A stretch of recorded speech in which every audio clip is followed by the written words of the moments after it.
Swami ji mic बंद है आपका।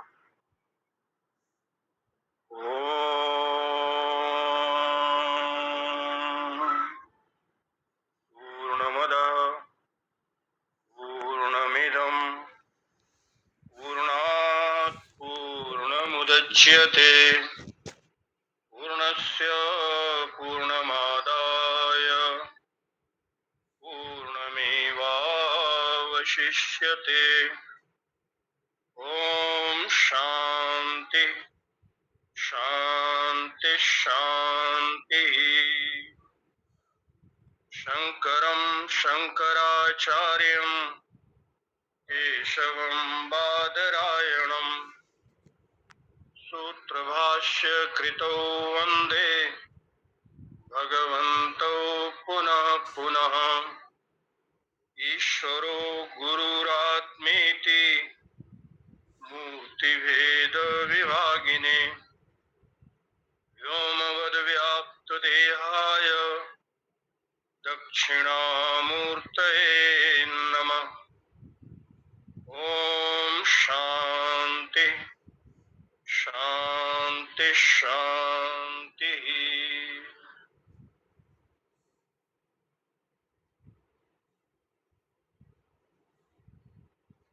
भगवान वेदव्यास जी के द्वारा प्रणीत ब्रह्म सूत्र के अध्यास भाष्य के ऊपर पिछले कुछ दिनों से हम लोग विचार कर रहे हैं। अध्यास के बारे में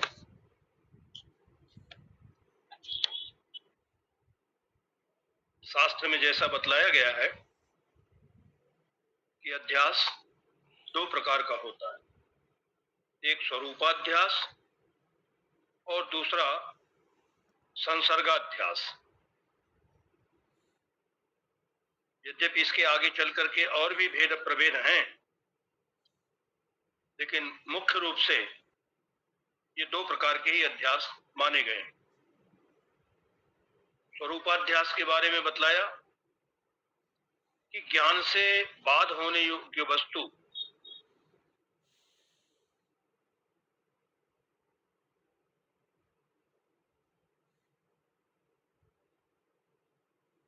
अधिष्ठान में, माने ज्ञान से बाध होने योग्य जो अनात्म वस्तु है, जो अध्यस्त पदार्थ है, उसका अपने अधिष्ठान में स्वरूप से अध्यास होता है।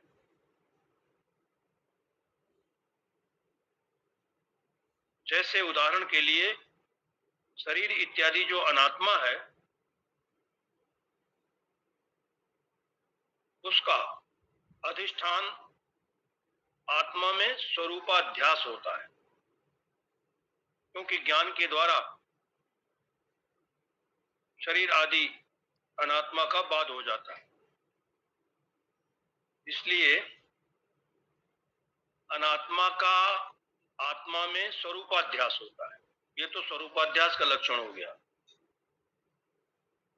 और संसर्गाध्यास आत्मा का अनात्मा के साथ स्वरूप अध्यस्त नहीं होता, बल्कि तादात्म्य संबंध ही अध्यस्त होता है। आत्मा का स्वरूप अनात्मा में अध्यस्त नहीं होता है, क्योंकि जो वस्तु, जो पदार्थ योग्य नहीं है, उसका स्वरूपाध्यास नहीं होता। माने आत्मा जिसका कभी बाध नहीं होता है, उसका अनात्मा में कभी भी स्वरूपाध्यास नहीं होता, केवल तादात्म्य संबंध ही अध्यस्त होता है। इसलिए कहते हैं कि आत्मा का अनात्मा के साथ केवल संसर्ग अध्यास है।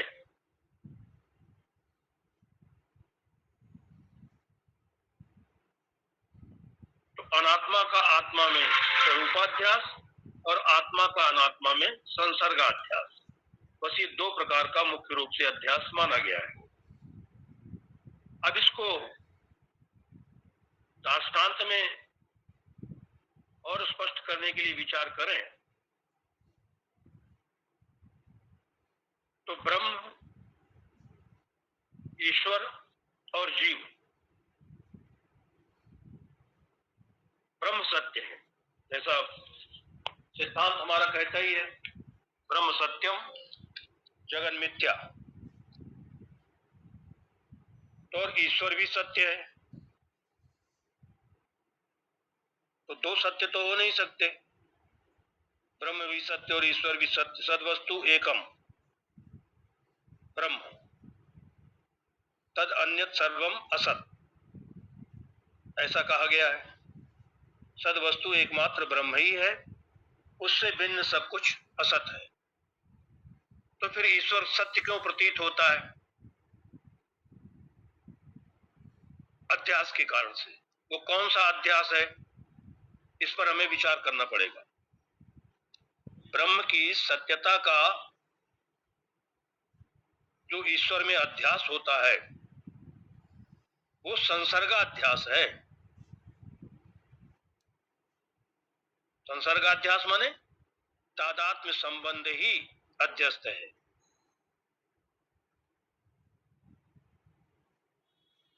ब्रह्म की सत्यता का ईश्वर में तादात्म्य संबंध अध्यस्त होने के कारण से, अर्थात संसर्गाध्यास होने के कारण से ईश्वर भी सत्य प्रतीत होता है।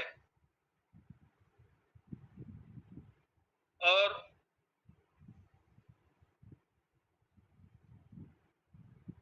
ईश्वर और उसकी जगत कारणता, ईश्वर को हम जगत का कारण मानते हैं, उसका स्वरूप ब्रह्म में अध्यस्त है।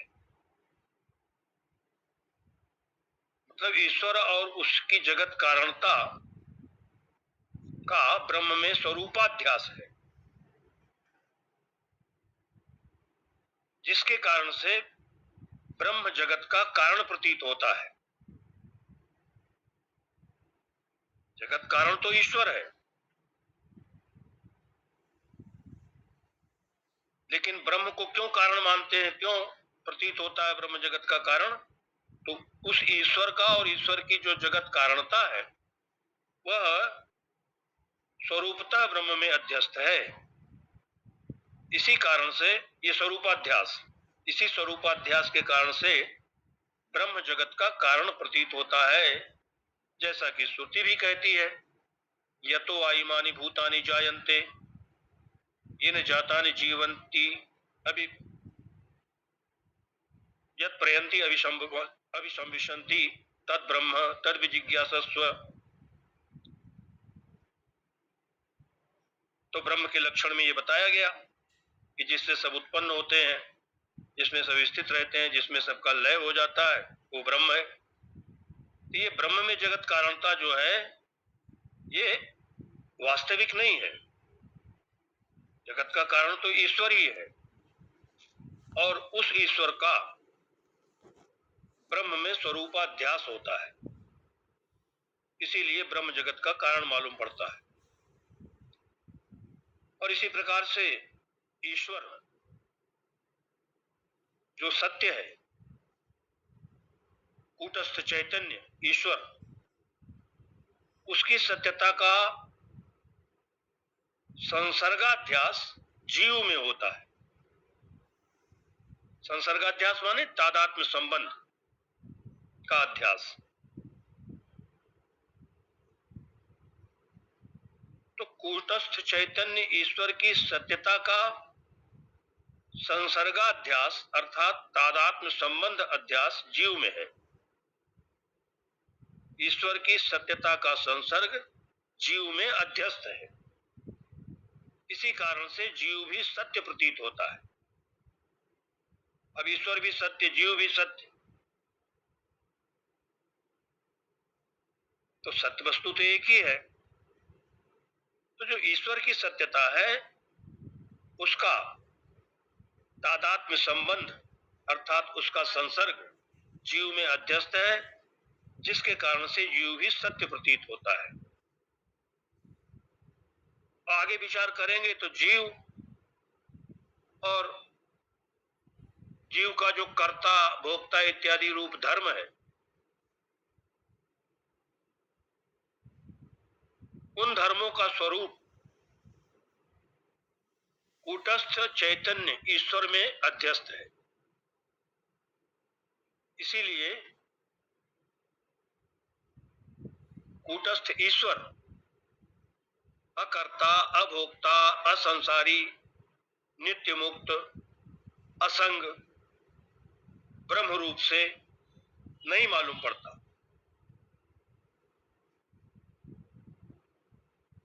श्रुति भी जैसा कहती सही कर्ता, तो ईश्वर में कर्तापन का आरोप, कर्तृत्व तो जीव में है, उस जीव धर्म का स्वरूपतः अध्यास ईश्वर में होता है।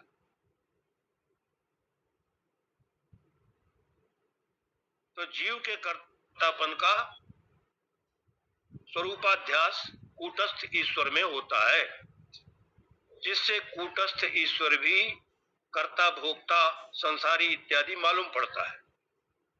इस प्रकार से कूटस्थ चैतन्य ईश्वर और जीव, इनका परस्पर अध्यास होता है। जगत अध्यास रूप है, जैसा भाष्यकार ने कहा मिथ्या प्रत्यय रूप, और इस अध्यास को दूर करना, हटाना मिटाना हम सबका कर्तव्य है। भाष्यकार ने इसीलिए ब्रह्मसूत्र भाष्य लिखने से पहले इस अध्यास का निरूपण बहुत संक्षेप में लेकिन बड़ी ही कुशलता के साथ, क्योंकि अध्यास भाष्य बहुत ही सारगर्भित है, सारे वेदांत का सार उसमें आ गया है।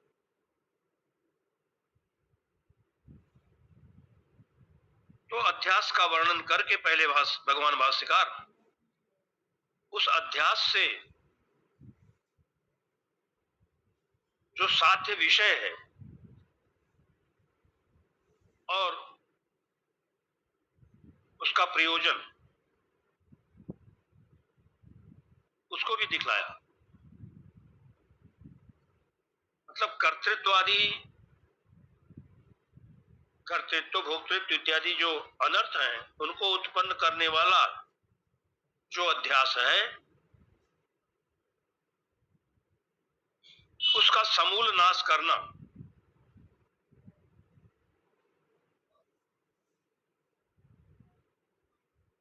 यही मोक्ष है।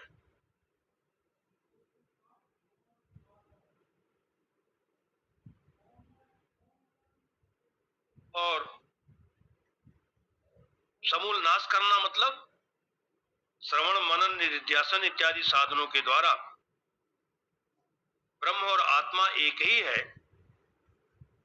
अयम आत्मा ब्रह्म, ऐसा ज्ञान उत्पन्न होने के लिए सारे वेदांतों का विचार, अध्ययन पूर्वक विचार किया जाता है। तात्पर्य यही निकलता है कि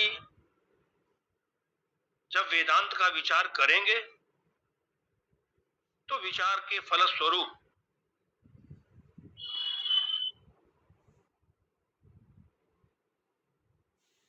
ये निश्चय होता है कि ब्रह्म और आत्मा एक है, और ऐसे निश्चय का, ऐसे ज्ञान का फल मोक्ष है।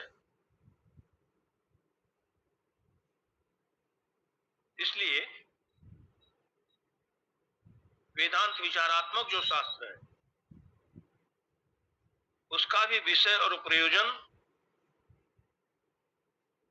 वही है जो भगवान भाष्यकार ने अध्यास के द्वारा दिखलाया है।